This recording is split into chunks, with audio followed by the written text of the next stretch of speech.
one of the unionists, and he was talking about, cutting the work, the wages of the workers. And he said, and the unionist said, well, if you cut the wages of the workers, they're not going to be able to afford your cars, right. Not even going to be able to afford, Amazon prices, because it's not like Google and Facebook. He has a real business model. He's actually getting people to pay for stuff, which I admire. I certainly prefer the Amazon model to the Google Facebook model. He is not a peddler of surveillance capitalism. Except that I bet there's money to be made. He may take advantage of that as well. But he doesn't need to fall back on it, just as Tim Cook doesn't need to fall back on it, right. Just as Microsoft got a business model. Yeah, I still think that in the long term, their model, their companies are better long-term bets. Give me some hopeful news. The hopeful news is there's a lot of amazing stuff going on. I spent a chapter in Estonia.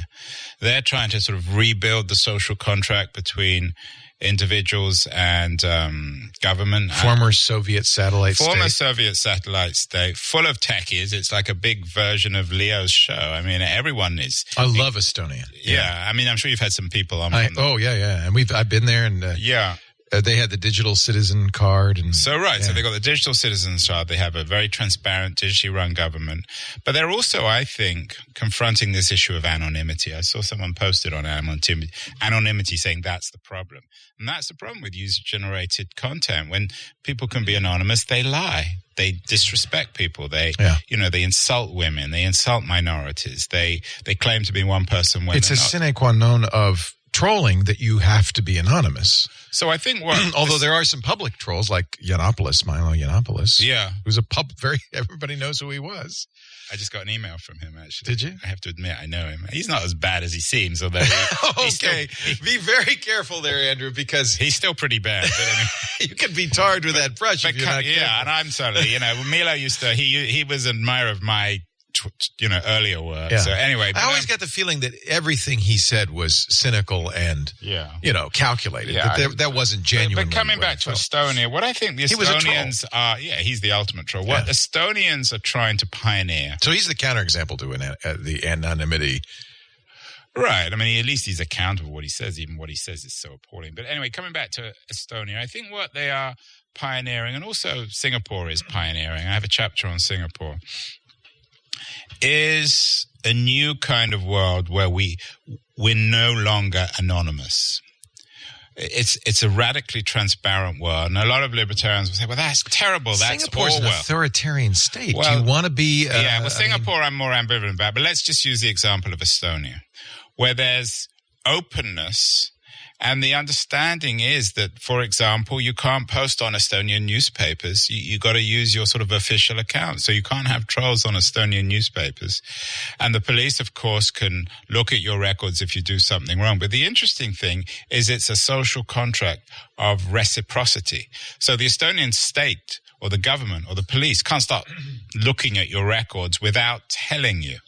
So I think what the Estonians are pioneering is a kind of full transparency, equal transparency. What the Estonians, and I'm ambivalent about this. I'm not convinced it's right, but I talked to their president, and he basically says, "Look, we live in a post-privacy age, in the age of big data with smart cars and smart homes and smart everything else.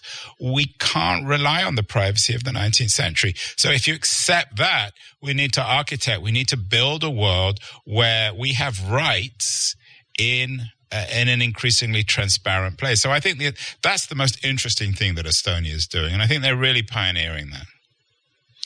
Yeah, you mentioned in here the Marshall and Brandeis article about privacy, which I think to some degree really established our modern notions of privacy. And it was built around photography. It was that was the technology that was ruining things. It was the Kodak age. It wasn't the age of Instagram and Twitter or of iPhones where everything was so ubiquitous. But they argued for privacy, that it was a human right. Yeah, and I think it is a human right, but in a technological age where it's harder and harder to protect ourselves against privacy, we may need to rethink privacy law.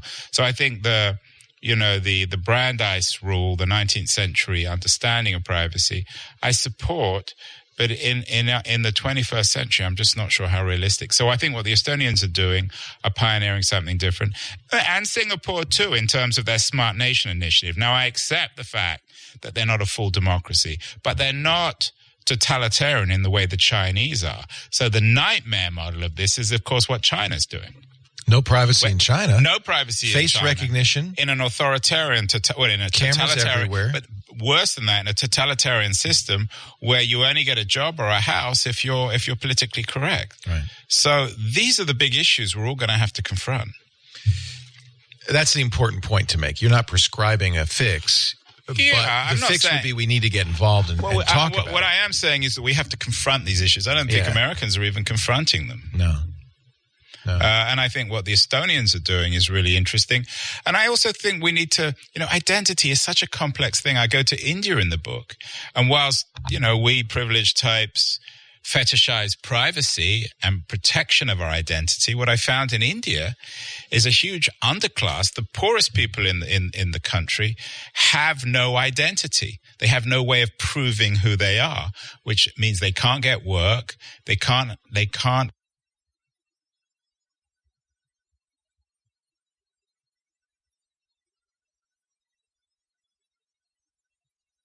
get housing, they can't get healthcare.